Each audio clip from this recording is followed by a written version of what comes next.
നമസ്കാരം. ഇന്ന് ലോകമെമ്പാടുമുള്ള ക്രൈസ്തവർ ഓശാന ഞായറായി ആഘോഷിക്കുകയാണ്.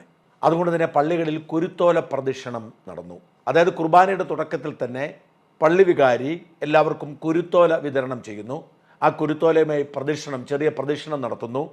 മറ്റു കുർബാന ക്രമങ്ങൾക്ക് ശേഷം ആളുകൾ മടങ്ങിപ്പോകുന്നു. കുരുത്തോല പെരുന്നാൾ അല്ലെങ്കിൽ ഓശാന പെരുന്നാൾ. യേശുക്രിസ്തു ജെറുസലേം പള്ളിയിലേക്ക് ശിഷ്യഗണങ്ങളോടൊപ്പം പ്രവേശിച്ചതിൻ്റെ ഓർമ്മയാണ് കുരുത്തോല പെരുന്നാൾ അല്ലെങ്കിൽ ഓശാന ഞായറായി ആഘോഷിക്കുന്നത്. ഇത്രയും എല്ലാവർക്കും അറിയാം. ഇന്ന് പേരൂർക്കട ലൂർദ് ഹിൽ പള്ളിയിൽ പോയി കുർബാന കൂടിയപ്പോൾ പെട്ടെന്ന് സുവിശേഷ വായനാ ഭാഗം കേട്ടപ്പോൾ എൻ്റെ മനസ്സിലേക്ക് ചില കാര്യങ്ങൾ കടന്നു വന്നു.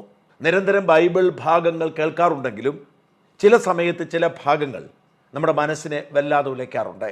ഇന്ന് ഓശാന ഞായറിൻ്റെ പ്രസക്തി വ്യക്തമാക്കുന്ന ബൈബിൾ വാചകം വായിച്ചപ്പോൾ ചുമ്മാതല്ല യേശുക്രിസ്തുവിനെ ജൂതന്മാർ കൊന്നത് എന്നാണ് എൻ്റെ മനസ്സിൽ ആദ്യം തോന്നിയത്.